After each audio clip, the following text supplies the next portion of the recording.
Entonces, si nosotros vamos a trabajar con lo que es carpintería de madera, como detalle, vamos a tener que ir desarrollándolo poco a poco. Yo les había comentado que el detalle de madera es uno de los más complejos que vamos a realizar, por lo menos dentro de los convencionales, ¿sí?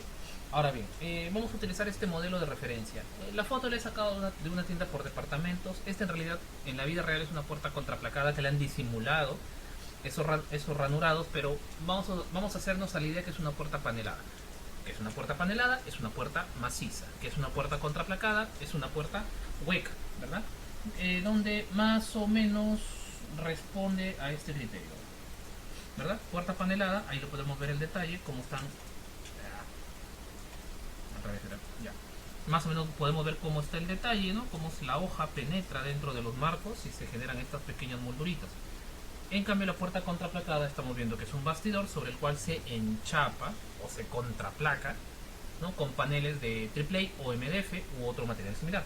El MDF no es tan recomendable porque en realidad no tiene muy buena resistencia al agua, es excelente en otras funciones, pero pienso que para lo que cuesta el MDF y lo que cuesta el AAA, en ambos casos son productos del mismo costo, utilicemos AAA, que tiene mayor resistencia al agua. No es inmune, pero tiene una mucha mejor prestación al agua y a los golpes y a exteriores. Pero para ser honesto, el AAA también me requiere mayor trabajo, porque al estar sus cantos no rectificados, como el caso del MDF, entonces nos requiere un poquito más de trabajo al momento de cortar. Hay que lijarlo, hay que fresarlo, hay que cantearlo a veces cuando ya está la puerta armada. En fin, es un poquito más de trabajo de elaboración. Por eso a veces los maestros carpinteros optan por el MDF cuando se trata de hacer puertas económicas, ¿no? Baratas sería lo correcto decirle, ¿no? Porque el MDF es un buen material, pero mal aplicado, como en una puerta, nos va a generar un producto de mala calidad o de una calidad inferior, ¿verdad? Pero bueno, volvamos al caso. Digamos que esta es nuestra puerta. Entonces ya saben ustedes que voy a utilizar como referencia la plataforma de Archicad para el desarrollo de mi detalle. Como no quiero ensuciar el plano de planta o lo que estoy haciendo, tengo que crear un nuevo detalle. Me voy al menú del mapa de vistas. Acá, clic derecho, nuevo detalle independiente. Esto por supuesto lo podemos desarrollar a mano en AutoCAD, en Revit, en la plataforma que querramos. En mi caso yo me siento más cómodo, digamos, trabajando con este software, ¿no? Y le voy a poner por acá puerta de madera. Ante la pregunta, ¿la puerta panelada es lo mismo que una puerta de tablero rebajado? La respuesta es sí, correcto. Estamos hablando de lo mismo, ¿no? O también algunos le llaman puerta maciza, puerta sólida, puerta machimbrada. Estamos hablando de los mismos casos. Así como la puerta contraplacada, también le llaman algunos puerta contraplacada, contrachapada, hoja de tambor me parece que le llaman en México. Estamos hablando básicamente de lo mismo, que es una puerta hueca. Lo siguiente, vamos a darle dimensiones. Esto tiene que estar a escala. No es obligatorio, pero siempre recomiendo que lo ampliemos una parte del dibujo en el 00 para que le sea más fácil luego referenciarlo a cuando lo generamos las vistas para los planos. Bueno, los que llevan conmigo el curso de Archicad ya saben a qué me refiero exactamente. Dicho sea de paso, hablando de Archicad, voy a poner mi propio entorno de trabajo porque acá no puedo avanzar tan bien. Estoy con el entorno que estamos recién aprendiendo a hacer en el curso de Archicad, ¿no? Ya, acá está el mío. Y ahora sí, voy a escalar este dibujito. Actualmente está con 1.43, un metro. Ya está, 1 metro de diferencia. Entonces nuestra puerta tiene 1 metro por 2.50 aproximadamente. Escalas 1 en 25. Para la elevación siempre 1 en 25. Ahora sí, en base a esto voy a empezar a dibujar mi puerta. Ojo, miren bien el detalle del marco que sobresale a la hoja, a la pared, ¿ya? Hay que tener mucho cuidado.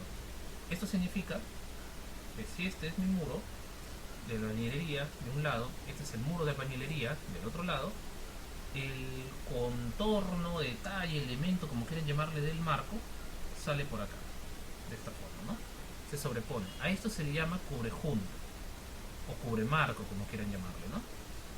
Y ahí se supone que ya viene el marco, ¿no? Son elementos paralelos. Vamos a ir resolviendo. Bueno, de momento voy trazando lo que sería mi marco de hoja de puerta y siempre trabajen en primera instancia con plumas muy delgadas, ¿ya? Voy a ponerle a esta puerta 1 metro por 250, ¿verdad?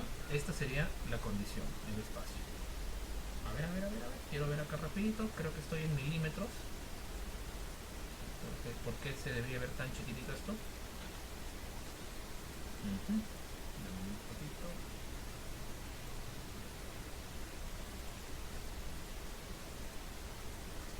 Sí, correcto. Esto 1 metro. Ahora sí. Pero sí, 1 metro por 250. Ahí está, ¿no? Correcto. Ahí sigo escalando, ¿no? Para que más o menos me quede proporcionado. Y ya está. Aproximadamente, ¿no? Ya. Luego voy a dibujar el borde. Esta primera parte no tiene mucha ciencia. Es lo mismo que le harían ustedes a su... En la puerta en el plano 1 en 50, ¿verdad? Ya. Reitero, siempre iniciemos con plumas muy delgaditas para que de ahí me sea más fácil manejar el tema de la escala, de los trazos y todo lo demás. Ya. Y ahora lo que estoy haciendo simplemente es replicar los trazos de estos elementos, ¿no? Punto 25. Y eso sí, los trato de ir ordenando. Perdón, los trato de ir, disculpen la palabra, se me fue. Los trato de ir modulando. Modulando es la palabra. ¿Ya? Punto 4. ¿No? Porque sea indispensable, porque no es que el carpintero lo va a hacer así, al pie de la letra, con puntos y comas, pero mientras más exacto trabajemos ahorita, más fácil va a ser después. ¿No? Y acá, punto 37. Ya está. Eso sería, en primera instancia, lo que voy a manejar. La parte gráfica, ¿no? Borro por acá. 1, 2, 3. Ya está. Y borro mi puerta de referencia, creo que... ¿Qué pasa por ahí?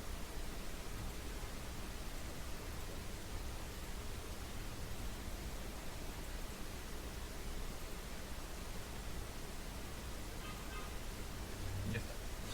Ya estaría ahí la puerta de referencia, ¿no? Esta, si gustan, ya la podemos borrar. La voy a dejar para un costado por un momento. Y a ver, lo que voy a hacer acá, para generar este detalle de acá, punto 0.35, lo voy a meter acá. Estas medidas ya son referenciales y vamos a explicar por qué. Porque van a depender mucho de dónde salen, mejor dicho, de dónde se obtienen, ¿sí? O cómo se obtienen, las formas, mejor dicho, que estoy proponiendo acá. Y acá estarían ya las famosas diagonales, con lo que vamos a terminar el dibujo, ¿no? La parte de la diagramación, ¿no? 2, 3 por acá, ¿verdad? Igual. Como ven, no es nada difícil. Control Z, Control Shift Z, Control Shift M. Ya está. Y esto lo voy a dejar ahí un puntito de referencia para copiar acá. Ya está. Listo, ya estaría modelada, perdón, dibujada, no está modelada, mi puerta, ¿verdad? Ahora sí, partiendo de esto, ya de referencia, esta línea, siempre la línea de tierra me gusta dibujarla un poquito más grande de lo normal, más gruesita de lo normal, que destaque. Y ahora sí, todo lo que acabamos de dibujar ahorita, bajo la lógica de que lo que está más cerca está con una línea más gruesa, ¿no? Lo voy a dibujar de esta manera, ¿no? Ahí lo voy a resaltar. Bien, paso número 1. Paso número 2. Si me doy cuenta y lo veo bonito, esta es una hoja, ¿no? Perdón, un listón. Hay acá todo lo largo, una tabla. Acá hay otra tabla. Acá hay otra y otra y otra y así sucesivamente, ¿no? Entonces no pensemos que es un gran tablero, ¿no? Que le han tallado, le han rebajado las piezas, ¿no? Sino simplemente son tablones unidos. Así que con una línea muy sutil, muy delgadita, solamente para efectos representativos le voy a poner esto de acá. Y esto último, por ejemplo, hay algunos colegas que discrepan conmigo. Me dicen, no deberías ponerle porque eso ya es chamba del carpintero. Se la estás poniendo fácil. Pero no es por eso. No es por el carpintero. Yo sé que el carpintero está muy al tanto y sabe mucho más que nosotros cómo se elabora una puerta, un detalle de puertas. Sabe mucho más el proceso constructivo. Esto lo hago para el presupuesto. Porque cuando hagamos el costo unitario de esta puerta, va a ser otra historia, ¿no? Voy a tener que codificar los elementos. Los que llevan el curso de costos y presupuestos conmigo saben muy bien que tenemos un ejercicio donde nos es lo más complicado es entender el detalle, más que hacer el presupuesto. Y para sacar el cálculo de la cantidad de material de madera, lo que se le denominaría el análisis del aporte unitario de materiales, específico para el análisis de costos unitarios, en este caso lo complicado es saber de dónde saco cada pieza y qué tamaño tiene cada pieza, ¿verdad? De madera, porque finalmente lo tenemos que cotizar. Bueno, voy a continuar por acá. Veo que acá hay otro listón de acá, hay otra pieza, un tablero más grande en la parte de abajo, obviamente. Acá hay otro. Ya. Y acá viene la revelación más revelación del día. Y no vayan a pensar que esto de acá es un listoncito que va de acá para acá. En realidad hay un gran listón o una gran tabla que va de acá para acá, ¿no? Este es un punto que necesitamos comprender antes que cualquier otra cosa. ¿Cómo así? Vamos a ver, ¿cómo se arma esta puerta? Entonces, la figura es la siguiente. A ver, vamos a ver. Yo tengo... madera. No da lo mismo, ¿no? Ya. Yo tengo acá mi listón, ¿no? Le estoy poniendo una medida así nada más para... sin ninguna intención de nada, ¿no? Ya. 2.4. Vamos a ver. 2 y 3, ¿verdad? Esto sería más o menos lo que estamos haciendo por acá.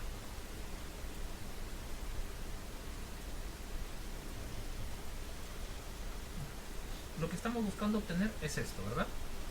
Sin embargo, para que esto funcione, exagerándolo un poco, ¿no? Yo lo que tengo que hacer es esto. Si digamos, a esta pieza de acá le voy a rebajar toda esta parte de aquí, y a esta pieza de acá le voy a rebajar toda esta parte de acá, ¿verdad? Cosa que al unirse, estando juntas, quedan alineadas. ¿Se entiende el punto? Esa es una de las opciones, por si acaso. Esa es la unión más simple posible, la más básica posible, ¿no? Es decir, hacer una media espiga. ¿Qué es una media espiga? Correspondería a hacer lo siguiente. Un poquito.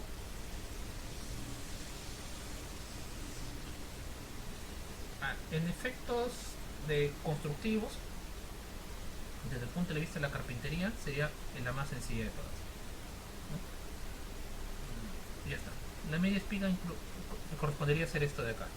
Ahora pregunta, si yo tengo la pieza de esta forma, la pregunta sería, ¿lo tengo que cotizar como esta longitud? ¿A o B como esta segunda longitud? ¿A o B? ¿Cuál es la que tengo que cotizar?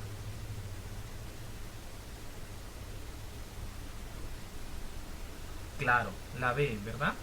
Correcto, la segunda, ¿no? La segunda opción. Lo que significa que el costo de mi madera, yo no la puedo sumar como que esto, más esto, más este pedacito, más este pedacito. No. Tengo que sumar esto de acá, más esto de acá. Por eso es que sale un poco más costoso, porque la suma de las partes es menor al resultante. No es como el cimiento, la excavación o cosas así. Este es un costo un poquito más significativo. Bueno, este es un punto. Esto se le llama media espiga. Entonces decíamos que para que la media espiga funcione, básicamente la idea es que las piezas se ensamblen de esta manera, ¿no? Algo así, no está proporcionado, pero la idea es esta. La opción número 2, que es la mejor que esto todavía, ¿no? Es hacer lo siguiente: una espiga y caja. La sesión pasada conversamos un poco de lo que es la espiga y caja. Y en este caso, la espiga y caja corresponden a hacer este tipo de detalle. Obviamente el costo de la madera es el mismo, pero la mano de obra es un poquito mayor. La idea es rebajarle un poquito, generalmente media pulgada, un cuarto de pulgada, a criterio ya del carpintero, ¿no? Da lo mismo porque en costo de material es la misma madera, así que no pasa nada, ¿no? Entonces, y evidentemente acá tendríamos que hacerle un huequito a esto de acá. Vamos a ver por acá. Está. Vamos a ver si por acá me sale bien esto. Eso que creo que se está intersectando con algo. Voy a llevarlo por acá, ¿ya? ¿Cómo sería? Qué curioso. estamos en este tema, no me interesa. Bueno, algo por el estilo. Vamos a forma ahora. Ahí está. Algo por el estilo, ¿verdad? Ya sé que no está proporcionado, pero la idea es que esta espiga penetre en esta caja, mortaja, como quieran llamar, ¿no? Pero tiene un pequeño desperfecto, ¿no? Al igual que la media espiga, esto tiene un pequeño problema. Nosotros en todas las maderas siempre vamos a hablar de tres partes. La cara, que podríamos decir que es la parte más ancha, ¿no? Si fuera un tablón de esta forma, esta sería la cara, este sería el canto, y esta de acá sería la testa. En este caso la testa estaría en dos niveles, ¿no? Porque la misma superficie que encuentro acá, ¿verdad? Pregunta, ¿cuál será la superficie más débil, más vulnerable de la madera? ¿La cara, el canto o la cabeza? ¿Cuál será más vulnerable al ataque de las polillas, mejor dicho? Completamos la pregunta. Polillas, termitas, comején, xilófagos. Exacto, la cabeza, correcto. ¿Por qué? Porque acá están todos los pequeños agujeritos por donde en su momento iniciaban los túneles por donde subía la savia para alimentar al árbol. Y es por ahí por donde van a penetrar las polillas. No significa que esta cara y este lado sean inmunes, pero es mucho más fácil trabajar estos lados que esto. Por otro lado, también la estética de la cara y el canto es mucho más agradable que el de la testa. Entonces, doble truco. ¿De qué manera evitamos esta parte que se ve un poquito feo? Porque incluso cuando lo laqueo toma un color diferente que el de las caras. ¿De qué manera lo mejoramos? Y por otro lado, ¿cómo protegemos esta forma? De la siguiente manera, que la espiga no atraviese toda la pieza de madera, sino solamente una parte, y el hueco que no salga en toda su totalidad, sino solamente una parte. Eso sí, no me acuerdo ahorita cómo hacerlo. Creo que ya está. Algo así, ¿no? Entonces de esa manera la testa queda protegida dentro de la madera. Ahora, el principio mecánico de esto es bien interesante, porque cuando nosotros tenemos la espiga acá, ¿no? Ah, con razón no salía, se veía muy raro. Cuando nosotros tenemos aquí esta espiga y penetra, van a pasar varios procesos. Cuando yo corto, le he cortado acá este pedazo de madera, ¡pac!, se lo he volado. ¿Qué es lo que está pasando? No pasa como cuando estamos en el micro yendo a la universidad en hora punta. Se baja una persona y todos nos empezamos a empujar para aliviarnos el espacio. Entonces las vetas de madera que están comprimidas se van a tratar de empujar entre sí. Por eso es que los carpinteros prefieren algunos ciertos tipos de madera de dureza intermedia, porque tienen la particularidad de ser muy resistentes, pero también tener mucho empuje al momento de hacer el corte. Cuando yo corto madera, esta tiende a hincharse, a desplazarse. Y es obvio que este corte de madera, que me está haciendo un empuje en esta dirección, para allá, ¿qué es lo que va a pasar? Se va a encontrar del otro lado con la madera del huequito, bueno, lo que acabamos de borrar, que también le hemos cortado pero por dentro, y que está empujando en esta otra dirección. Y así, y acá, incluso la de acá también me va a estar empujando la madera para acá. Y recuerden que en lo que sería el eje Z, según lo que estamos mirando, también tenemos empujes para arriba y para abajo. Es decir, hacia todos lados las vetas se están empujando. Por eso entra presión, ¿no? Y conforme más tiempo pase, más años pasan, la presión sigue aumentando, ¿no? Y cada vez se hace más resistente. Por eso se dice que la unión de espiga y caja puede ser eterna, si es que la madera es de buena calidad. ¿Y cómo lo mejoramos todavía? Pues vamos a poner una solución de polivinil acetato. ¿Qué es el polivinil acetato? No es otra cosa que lo que conoceríamos en el Perú como la cola sintética. Pero, ojo, no es la goma escolar. Cola sintética, de las cuales hay varios tipos, varias características disponibles, de las cuales ya vamos a hablar en un ratito. Pero cuando yo le pongo el polivinil acetato, este está diseñado para penetrar entre las porosidades, las vetas y las texturas de la madera y generar una adherencia mecánica muy fuerte, muy robusta. Sumado al esfuerzo mecánico que hace la veta, tenemos una unión que es prácticamente inseparable. Ahora, hay muchas más técnicas, ¿no? En estos casos, que a pesar que ya no forman parte del detalle constructivo, no está de más unas indicaditas por ahí. ¿Por qué? Porque no me parece mal decirlo, pero a veces algunos carpinteros, digamos, con más experiencia, nos comparten algunos de estos trucos y a través de nuestra propia recomendación puede llegar a los carpinteros menos experimentados. Por ejemplo, uno que aprendí, ¿no? Uno muy bonito, era el siguiente, ¿no? Que junto con la colocación de la espiga, ¿qué es lo que hacía este señor carpintero? Le hacía un pequeño destajo, ¿no? Acá, al centro. Una línea pero ya. Ahí perdón, a los bordes, disculpen, no es al centro. Al centro no funciona, lo partiría nada más. Un pequeño destajito aquí, ¿no? Chiquitín nada más, un corte. Ahora, recuerden que cuando cortamos, no es como cortar con navaja, pues que solamente separa las piezas. El corte con serrucho, ¿no? O con sierra tiene un espesor, 2-3 milímetros. Entonces este corte me deja un hueco vacío. ¿Y qué voy a hacer con ese hueco vacío que ha dejado el corte? Le voy a poner una cuña, bien delgada también, tampoco no es necesario ser abusivo, ¿no? Una cuña ahí, de esta manera. ¿Y qué es lo que va a pasar cuando yo penetre con esta espiga a la caja? Las cuñas, que bueno, me han salido exageradas, deberían ser más pequeñas que esta longitud. Cuando vayan empujando y vayan penetrando, ¿qué es lo que va a hacer? La madera va a entrar con mucha más fuerza, mucha más resistencia. Porque la cuña va a tratar de separar aún más estos lados, ¿verdad? Y esa es una unión que ya no la vuelves a sacar. Entró y ya nunca más salió. ¿Ok? Algunos carpinteros hacen esto también, pero a mí personalmente no me gusta ese acabado, pero lo comparto como muestra. ¿Qué es lo que hace? Digamos que ya tengo sobrepuestos los dos marcos, entonces ya están las espigas, y ¿qué es lo que hacen? Le pasan un taladro de esta forma,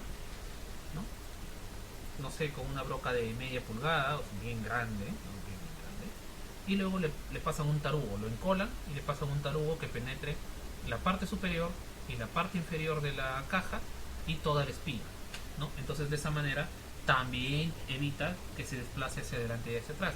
Pero reitero, a mí no me gusta mucho el acabado porque deja un color medio raro, por más que lo entinten, ¿no? Desde el momento que son dos maderas diferentes queda un color medio raro.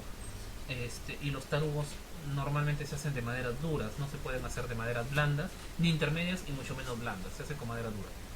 Y tienen otra tonalidad, otra veta, qué sé yo. Y se nota, y aún fuese la misma madera, esta parte del tarugo sería la cabeza o la testa, y esta es la cara.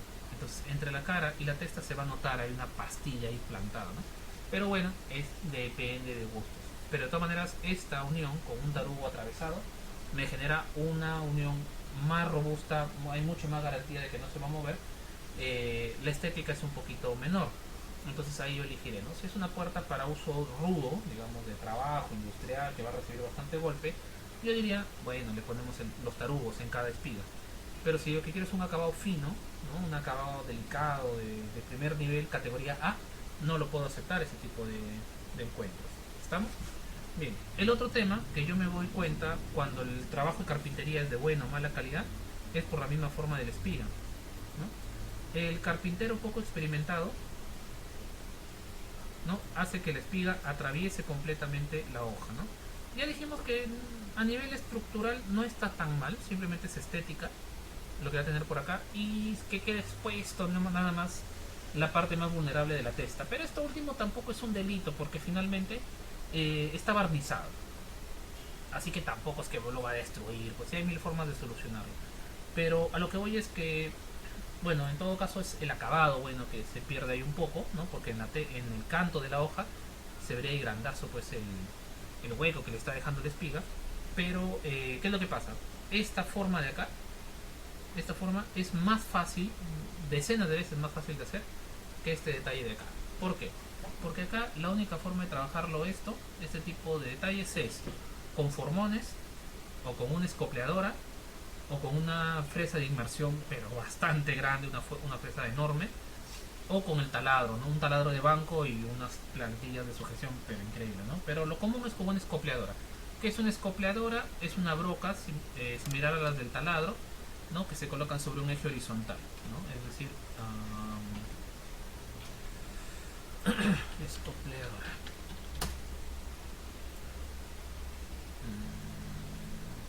Acá está. Una escopleadora, ahí está, ese es el detalle de la escopleadora. Ahí lo ven el mandril, el taladro, ahí está una broca, ¿no? Y ahí simplemente yo empujo la pieza de madera y ahí le va rebajando, ¿no? ¿Es arquitecto necesario saber eso? Eso es cosa del carpintero, eso lo va a hacer en su taller. Correcto.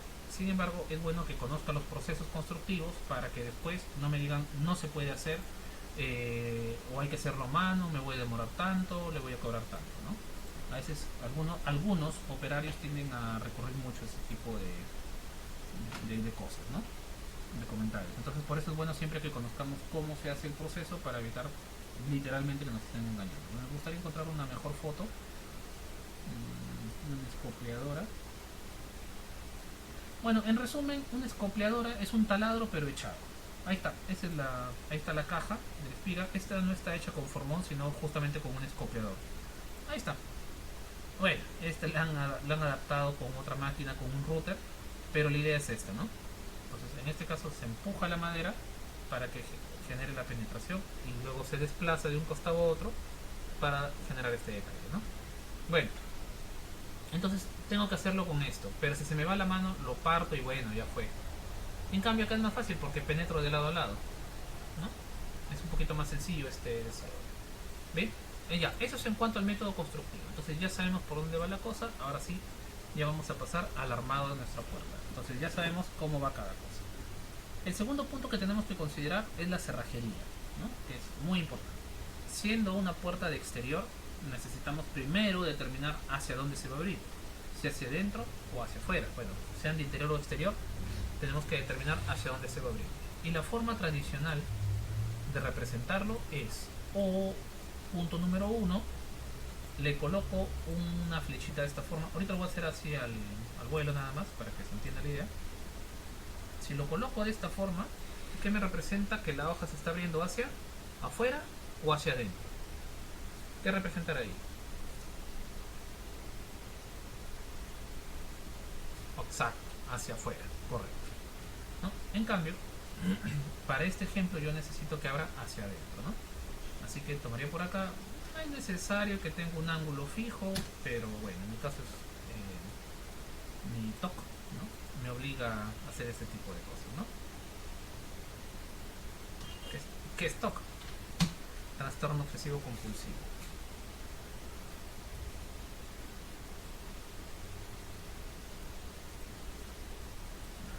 Que no me suma nada ni me resta nada hacerlo con una precisión extrema, pero quiero hacerlo. Bien, tengo que hacerlo. Bien, en lo segundo que voy a indicar por acá es la proyección de la hoja, porque habíamos quedado que esto era el marco nada más, ¿no? Y la hoja tiene que ser un poquito más grande que la salida de la puerta. ¿Por qué? Para que haga tope, porque el marco debe tener un tope, ¿verdad? Un rebaje y un tope.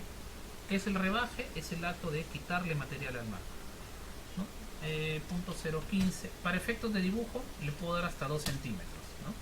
Pero por efectos de dibujo, reitero, ¿no? Porque en realidad es media pulgada, más que suficiente para hacer un buen tope de puerta, ¿no?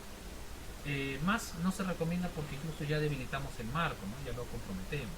Tampoco es una buena idea. Bueno, y lógicamente la abertura vendría desde acá, ¿no? Pero bueno, esas cositas ya ni se notan. Entonces, si ahí está la abertura, es obvio que de este lado están las bisagras. ¿Cuántas bisagras vamos a considerar?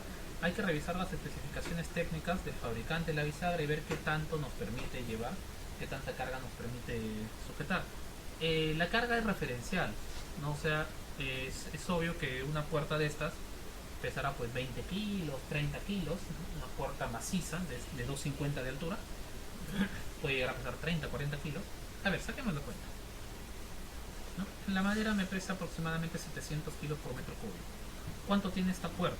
A ver, tiene 2.5 por 1 por, en el peor de los casos, 0.042, ¿no? Punto 10 por 700, no, sí es un poquito más pesado, 74 kilos más o menos, ¿no? Un poquito menos, hasta 60 kilos porque no es macizo, sino hay rebajes por ahí, ¿no? Unos 60 kilos va a pesar la puerta. Ahora, si a mí me dicen las cajitas de las bisagras aluminizadas, por ejemplo las de 4x4 pulgadas, que son muy grandes, me dicen que cada una puede llevar un promedio de hasta 15 kilos. Entonces, para este caso yo necesitaría 4 y hasta 5 bisagras. Pero es obvio que esa bisagra aguanta mucho más que 15 kilos, sino que se pone como factor de seguridad porque a veces hay niños que se cuelgan, el golpe, los bamboleos, el desgaste y todo lo demás, o por si falla una bisagra, ahí están las otras de respuesta, ¿no? Siempre trabajan con un margen de seguridad, ¿no? Por eso siempre es bueno también suministrarnos de bisagras de muy buena calidad.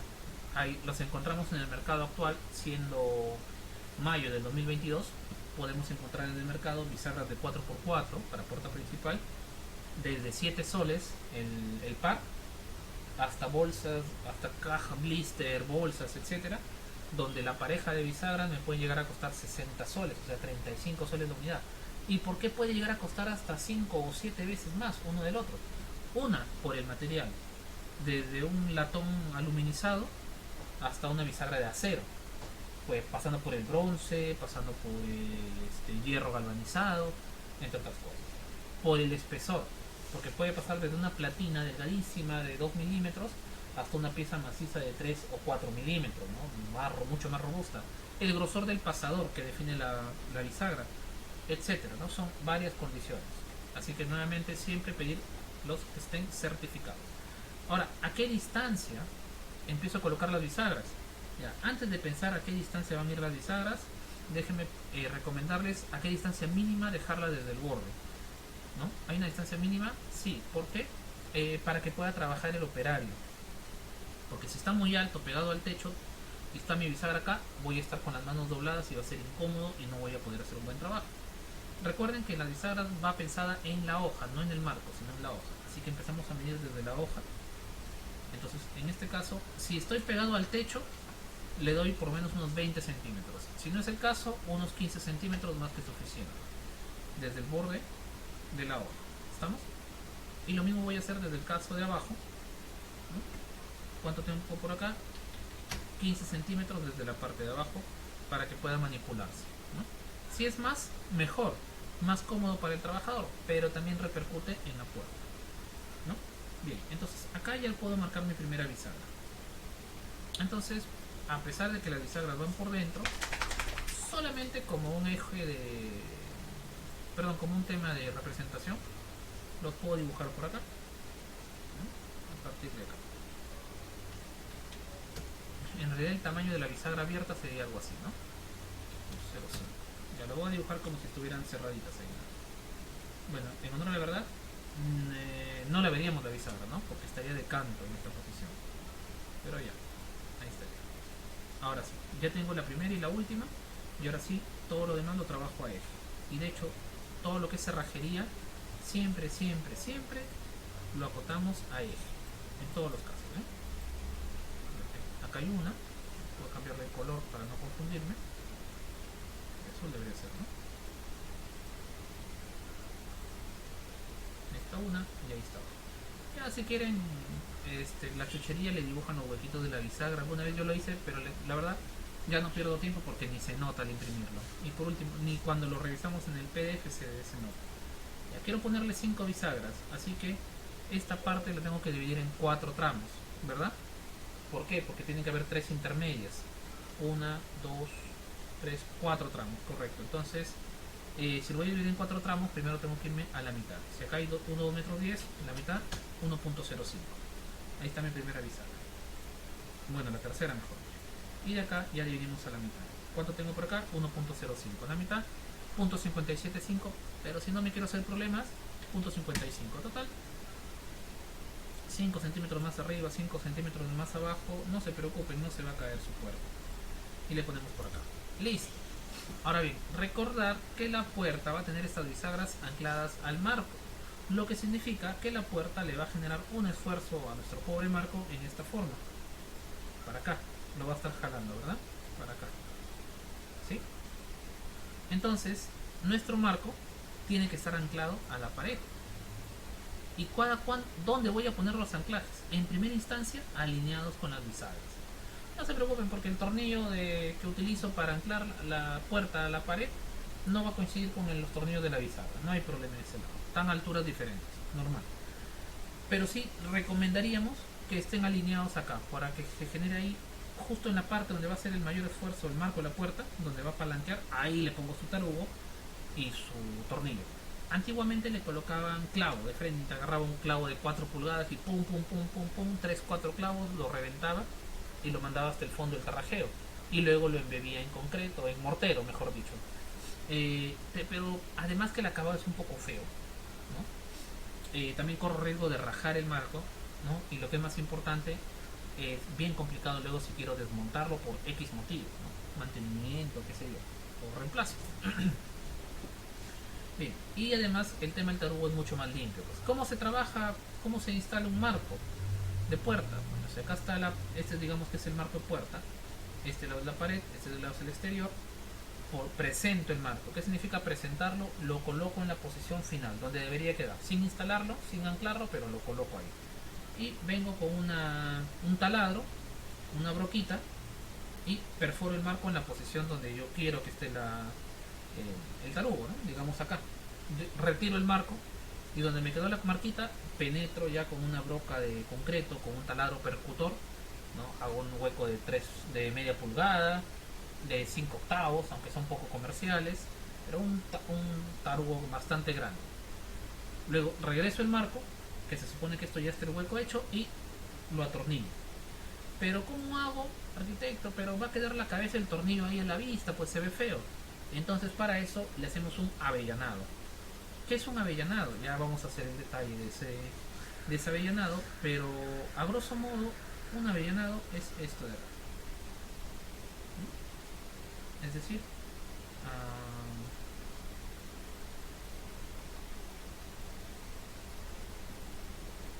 esto de acá. Creo que se vería mejor con línea continua. Esto de acá. O sea, le hacemos un rebaje tubular a la hoja y recién ahí entra el tornillo. Y luego esto se tapa con un taco, con un tapón. Acá vamos a ver una imagen. Y es justamente, se llama avellanado porque sirve para los tornillos con cabeza avellanada, es decir, lo que son de forma cónica invertida. Avellanado en madera. Ahí está. En resumen, esto es un avellanado, ¿no? Este es un avellanador, es una broca que tiene forma de justamente el ángulo que tiene el tornillo, y la idea es que quede de esta forma, al ras o escondido. Pero lo que les estoy proponiendo es algo un poquito más extremo, que es esto de acá. Bueno, no tan grande, este es para mueblería, ¿no? Se hace la perforación, se manda el tornillo al fondo, luego se coloca un taco, bueno, en este caso es un semejante cilindro porque le están poniendo un taquito, y luego ya se corta, se lija y acá no pasó nada, como si no se viera. Por internet a veces mencionan este tipo de cositas que sí funciona para el bricolaje, para las cositas domésticas, pero para temas ya profesionales no es muy recomendable, ¿ya? Por ahí no estén experimentando con cosas raras tampoco, ¿no? Bueno, y finalmente siempre si van a experimentar algo nuevo, siempre piden al carpintero que haga una prueba antes, ¿no? Para ver cómo queda, antes de malograr el material, ¿no? Bien, entonces ya teniendo esto, voy a hacer por acá, le voy a meter sus taruguitos. Los de media pulgada me parece que son de color gris, los de 3 octavos de color naranja y cosas así, ¿no? Ya están codificados. Pero en este caso, recuerden que hay algunos elementos del detalle constructivo que no necesariamente, de preferencia, pero no necesariamente deben estar a escala, porque algunas cosas son referenciales. Por ejemplo, si el tarugo lo dibujo a escala real o no, no me suma ni me resta nada, ¿no? Así que en este caso lo voy a dibujar con una escala gráfica, es decir, no esta escala el tarugo. Y obviamente del otro lado también lo necesito, ¿no? Depende mucho ahora dónde le esté anclando, porque si estoy trabajando en un pórtico, por ejemplo, este es un pórtico, una columna de un pórtico estructural, no lo puedo anclar así nomás, ya tengo que recurrir a otro proceso, ¿no? Por el cual lo anclo en una, por ejemplo agarro y pongo tarugos permanentes en un lado, ¿no? Para que se mueva durante el sismo, y del otro lado, en lugar de ponerle los tarugos, le dejo unos pasadores nada más, de metal o de madera, y dentro, que se desplace dentro de un tubito, algo así. Este sería el elemento de concreto, por ejemplo, ¿no? Si es que no tengo de otra. Lo ideal sería no anclarle nada, sería lo ideal, pero a veces es inevitable, pues, ¿no? En algún lado tengo que poner esa puerta. Entonces, como está con este tubito, cuando la columna tenga su desplazamiento por el efecto sísmico, no va a lastimarme la puerta, ¿no? Sino caso contrario la revienta en dos pedazos, ¿no? Bueno, en fin, no es el caso ahorita, así que es normal. Bien, esta sería la primera parte y vamos avanzando con esto.